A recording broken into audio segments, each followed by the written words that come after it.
Vocês sabem que no YouTube existem diversas aulas sobre redação. Como fazer uma boa redação, como desenvolver uma boa introdução, um bom parágrafo. Isso tudo é muito importante. O que eu venho trazer aqui, o diferencial que eu trago aqui no nosso programa de hoje, é uma técnica de como você pode começar a fazer uma redação de modo que você não se perca nas ideias. Ou então eu venho apresentar uma técnica que evite aquela sensação de você pensar assim: como vou começar a escrever a minha redação? Você olha pro papel em branco, né? E você pensa: o que que eu vou, né? Como é que eu vou estruturar o meu texto? Então, esta aula é para você.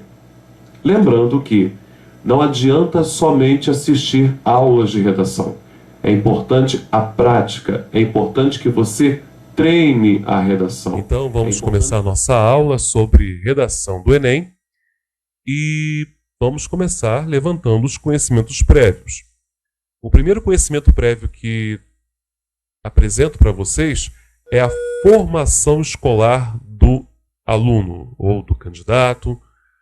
A formação escolar necessária ultrapassa os limites de quaisquer aulas de língua portuguesa ou aulas de redação ou produção textual. Se o aluno tem excelentes aulas de produção textual, mas não teve uma formação sólida durante a educação básica, ou seja, ensino fundamental 1 e 2 e ensino médio, realmente ele terá problemas, né?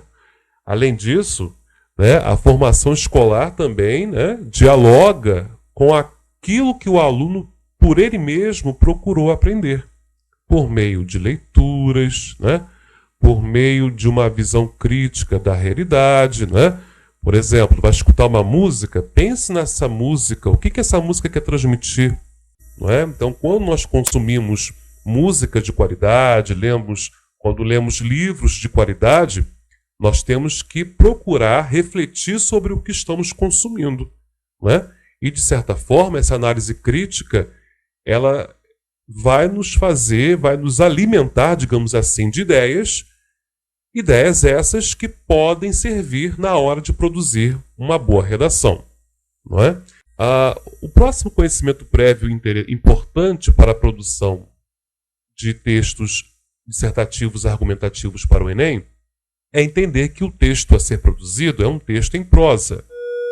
O texto em prosa é um texto, né, no estilo natural, né, sem a sujeição à rima, ritmos, né, estrofes, métrica, aliterações. Então, um texto em prosa é um texto escrito em parágrafos, tá?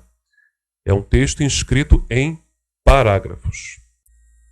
Então, o parágrafo, né, é a principal parte, né, de um texto. Então, os parágrafos são partes do texto. E em cada parágrafo se observa uma ideia principal. Essa ideia principal é chamada de tópico frasal. Devemos lembrar, né, que os parágrafos eles se relacionam entre si. Esses tópicos frasais, essas ideias principais em cada parágrafo devem dialogar de alguma maneira. Quando você passa do primeiro parágrafo para o segundo, você está me dizendo o seguinte, que está havendo uma progressão, né, do texto, formando um todo, uma unidade de sentido. Então, o primeiro parágrafo apresenta o raciocínio geral, né, uma ideia principal introdutória. O segundo vai se relacionar com o primeiro, o terceiro com o segundo, numa cadeia de raciocínios, né? Agora, o que acontece é que o parágrafo ele é constituído não só de ideia principal, ele é constituído também de ideias periféricas ou ideias secundárias. Essas ideias secundárias, né, é que vão dar corpo a essa ideia principal, a esse tópico frasal, né? E o tamanho, Humberto, o tamanho dos parágrafos, eu tenho que escrever em 5 linhas, 4 linhas, 7 linhas. Isso vai variar de acordo com as circunstâncias, né? Um texto ele é formado por parágrafos curtos, longos ou intermediários, dependendo da ideia central desenvolvida pelo autor, né? Então, agora, em termos de redação do Enem, né, vamos pensar numa introdução com 4 linhas, 5 linhas, né, num desenvolvimento de 2 parágrafos, né, já vou falar sobre isso, né, a questão do fato exemplo a ser citado na argumentação e a conclusão com 4 linhas, 5 linhas. Né? Quer dizer, 5 linhas, depende muito do que você vai escrever. Agora não vai colocar um parágrafo de 2 linhas, né? 3 linhas é um número assim, é muito pouco para o desenvolvimento de uma ideia de forma consistente em um parágrafo, tá bom? Outro conhecimento prévio a ser levado em conta é a noção de gênero discursivo, né? Eu levo em conta no gênero discursivo o texto que tem uma função social, né? É a prática social da linguagem, que leva em conta não só as condições de produção desse texto, como as questões históricas, a questão do espaço, do tempo, né? Como também leva em conta o produtor desse texto. Não é? Eu estou explicando de uma maneira muito superficial, não é ideal, não, por favor, não façam críticas dizendo, poxa, que definição simplória é essa? É proposital, tá? Porque essa aula aqui trata-se de uma aula para o ensino médio, para alunos do ensino médio, ou candidatos que vão prestar o Enem. Então não é uma aula para um graduando de letras, tá? Então é para nós entendermos aqui como esse conceito de gênero discursivo importa para o Enem. Quando você vê lá, por exemplo, quando o candidato lê na redação, na proposta de redação, perdão, redija um texto dissertativo, argumentativo. Aí vai ficar só por isso? Não, ele já apresenta as condições de produção em modalidade de escrita formal da língua portuguesa, sobre um tema tal, apresentando proposta de intervenção que respeita os direitos humanos. Então, todas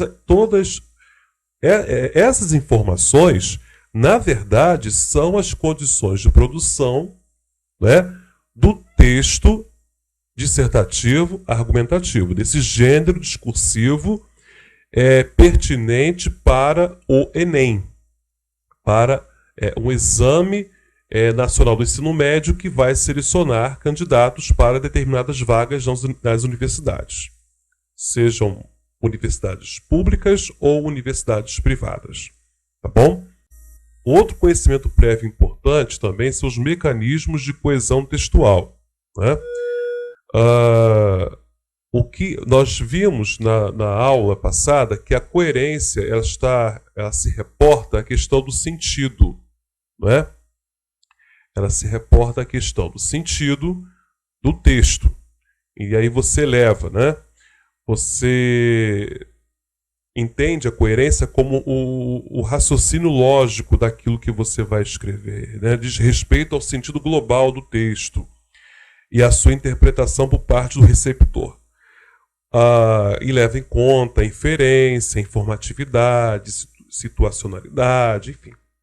A coesão textual não. A coesão textual, ela se reporta à ligação, à relação, aos nexos estabelecidos entre os elementos que vão constituir a superfície do texto como um todo, né?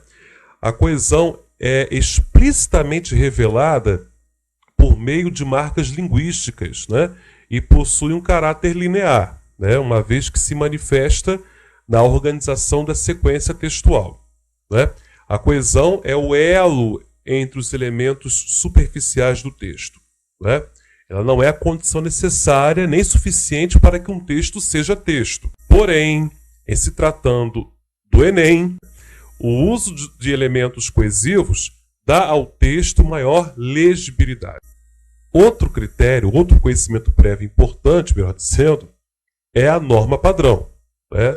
Assim como o candidato deve dominar os mecanismos de coesão textual, né? Seja mecanismo de coesão referencial e sequencial, o candidato também deve dominar a norma padrão da língua escrita em língua portuguesa, né? São aquelas regras gramaticais, né, prescritas pela gramática normativa. E por último, nós temos o edital.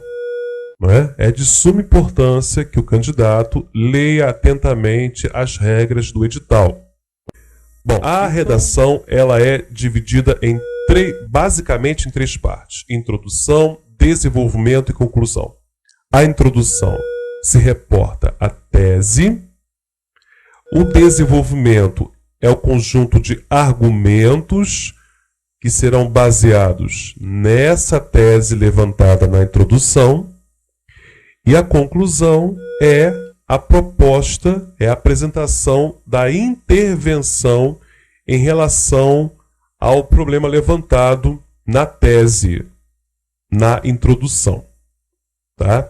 Então vamos pensar aqui no roteiro de ideias. Tá? É uma técnica que eu ensino aos meus alunos que têm dificuldades de começar uma redação, sempre orientando que a leitura é importante, sempre orientando que estudar as disciplinas história, geografia, matemática, física, química, sociologia, filosofia, religião, artes, tudo isso será importante para o aluno ter, digamos assim, uma massa de conhecimentos e dentro desses conhecimentos, alguns desses conhecimentos serão selecionados, articulados, postos em diálogo, de modo que o aluno tenha condições de defender um determinado ponto de vista segundo o tema proposto pelo Enem. Tá? Então, a introdução vai ser a tese, desenvolvimento dos argumentos e a conclusão, a proposta de intervenção. Então, a primeira coisa que o candidato deve fazer é ler a coletânea de textos proposta pela banca. Essa coletânea de textos, que é proposta pela banca, não é para ser copiada literalmente na sua redação, a não ser que você cite, entre aspas, né, dando crédito a quem está dizendo aquilo. Tá? O que eu acho, ao meu ver, um pouco isso empobrece o seu texto. Né? Você pode parafrasear com as suas palavras, mas não ficar só usando essa coletânea como bengala. Porque se você usa a coletânea de textos como bengala, né, primeiro que a coletânea de textos não vai se posicionar de uma forma ou de outra. Ela vai apresentar nuances, ideias. É para você... A coletânea de textos faz com que o candidato ative conhecimentos prévios que ele já deve ter, né? Ele já deve ter esses conhecimentos prévios em mente, né?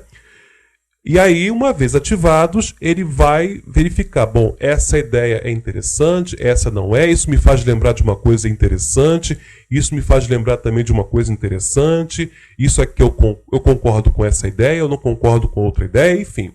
Tá? Então, esse é o papel da coletânea de textos. Não é para servir de bengala, de amuleto, para você pegar o texto literalmente que é apresentado pela banca e colocar no seu texto, tá bom? Isso é plágio, tá? É plágio, você está... E de certa forma... Professor Humberto, eu posso então mudar com as minhas próprias palavras? Você não está dizendo nada, você está apenas querendo escrever uma redação e ocupar linha. E não é esse o objetivo. Você tem que se posicionar diante do tema. Né? O tema é apresentado. Apresentou o tema, então agora vou ler os textos da coletânea e eu vou, como cidadão, me posicionar diante do tema proposto. O exercício, a redação, o ato de redigir um texto para o Enem é um exercício da cidadania. O que se quer medir é se você, candidato, né, tem perfil para entrar numa universidade, se tem perfil para ser um universitário, entrar para uma universidade onde você vai produzir conhecimento para servir à sociedade, né? Então, se você é um candidato, se você é um estudante que não se interessa por nada, está tudo muito bom, está tudo muito bem, não tem uma visão crítica da realidade, realmente é necessário você rever alguns conceitos, se realmente você deve seguir carreira universitária. Isso parece meio chato dizer aqui nessa aula. Poxa, professor, você está não dando incentivo para...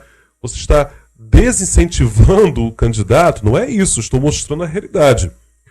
A universidade é local de produção de conhecimento. Não é escola, né? Na escola também já deveria ser local de produção de conhecimento, né? Também, não com o mesmo nível da universidade. Não, mas não deveria ser uma reprodução do livro didático em sala de aula. Mas isso é conversa para outra aula. Isso é conversa para um outro momento. Mas a universidade é um local de produção de conhecimento. Então você deve fazer o quê? Você deve, no Enem, na hora de redigir o texto, na hora de fazer a redação, pense no tema. Questione o tema apresentado. Então vamos lá. Esse tema aqui foi o tema do Enem 2018. O tema foi manipulação do comportamento de usuário pelo controle de dados da internet. Tá? Não vou colocar aqui os textos da coletânea, você pode pesquisar na internet, lá os textos estão lá. Então você pode, depois da aula, você pode imprimir, depois volta para a aula, enfim. Então, eu vou compreender esse tema, né? Primeiro vou ler os textos da coletânea, vou ler o tema, refletir sobre o tema, posso voltar para a coletânea de textos, mas cuidado com o tempo também, né? Não vai ficar refletindo a tarde toda, enfim, ou dependendo do horário da aplicação da prova. Você vai refletir sim, mas controle no tempo. Tá? E o rascunho é para você fazer o seu roteiro de ideias. Não é para você escrever a redação e passar limpo. Não é para ficar bonitinho. É para isso que serve o rascunho. O rascunho é para você estruturar mais ou menos como a sua redação será, que tipo de redação será apresentado, né? Qual vai ser a sua proposta? Então é interessante você pensar no roteiro de ideias. Pense em ideias sumárias, né? Pense em tópicos frasais, para depois você inserir as ideias periféricas e formar o parágrafo como um todo. Tá? Então, como pensar no tema? Como compreender o tema? Questione esse tema. Então, manipulação do comportamento de usuário pelo controle de dados da internet. A internet manipula o usuário, manipula o comportamento do usuário. Ele é manipulado na internet? Sim ou não? Então eu selecionei uma redação que tirou nota 1000 do Enem, na ocasião. O nome da autora da redação é Lívia Taumaturgo, do Ceará. E eu tomei a redação para montar esse roteiro de ideias. Tá? Então, aqui eu estou fazendo o contrário. Eu estou simulando, né, como o possível roteiro de ideias que a Lívia deve ter feito. Né? Se é que ela fez roteiro de ideias. O roteiro de ideias não é a única maneira de de começar uma boa redação. Eu acredito que o roteiro de ideias ajuda o aluno, o candidato, a fazer uma boa redação, principalmente aquele candidato que pensa, pega o papel e fala, não sei o que escrever, não sei como começar. Então, a boa maneira de você começar uma boa redação é fazer um roteiro de ideias e, em primeiro lugar, ler a coletânea, compreender o tema, questionar esse tema. Então, com base nessa redação, que já vou apresentar, a tese seria essa daqui.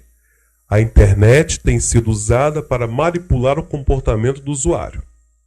Então, ao questionar esse tema, a candidata pensou que a internet realmente manipula o comportamento do usuário. Na hora de você estruturar as ideias principais, os tópicos frasais, as ideias sumárias do desenvolvimento, o que foi pensado? O desenvolvimento é um conjunto de argumentos. Então, eu vou pensar, a Lívia pensou em 2 parágrafos. O primeiro parágrafo para o desenvolvimento, que vai ser o meu segundo parágrafo, ela quis apresentar o seguinte, como argumento em defesa para essa tese de que a internet tem sido usada para manipular o comportamento do usuário. A ausência de políticas públicas que possam auxiliar o indivíduo a navegar corretamente na internet e suas consequências. Então, para a candidata, não existem políticas públicas de auxílio para o indivíduo navegar adequadamente na internet. Então, ela vai apresentar as consequências dessa ausência de políticas públicas. Como segundo argumento, que vai ser o meu terceiro parágrafo, a candidata vai apresentar não só o argumento, como também um fato exemplo. Isso é de suma importância. Pode ser até da coletânea de textos, mas tem que ter cuidado para não só citar. Citar sem comentar. Tem que citar e comentar. Aqui, no caso, ela cita como segundo argumento, que vai ser o terceiro parágrafo do texto, a educação quanto ao uso da internet, a importância da educação no que se refere ao saber usar adequadamente a internet. E ela vai usar como fato exemplo, ela vai citar o projeto Digipo, deve ser isso, Digital Polarization Initiative, e esse projeto auxilia os indivíduos a acessarem páginas confiáveis. Tudo bem?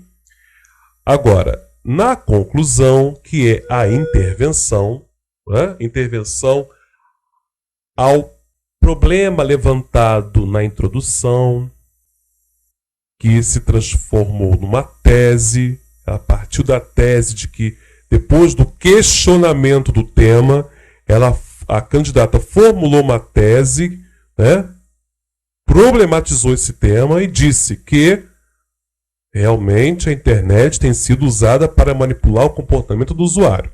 Ela argumentou ao longo do texto e agora vai propor uma intervenção tendo como base tudo o que foi dito nos outros parágrafos. Aqui no caso, nós estamos fazendo ainda o roteiro de ideias, então ela vai se reportar a tudo que foi dito ao longo do texto, em forma de intervenção.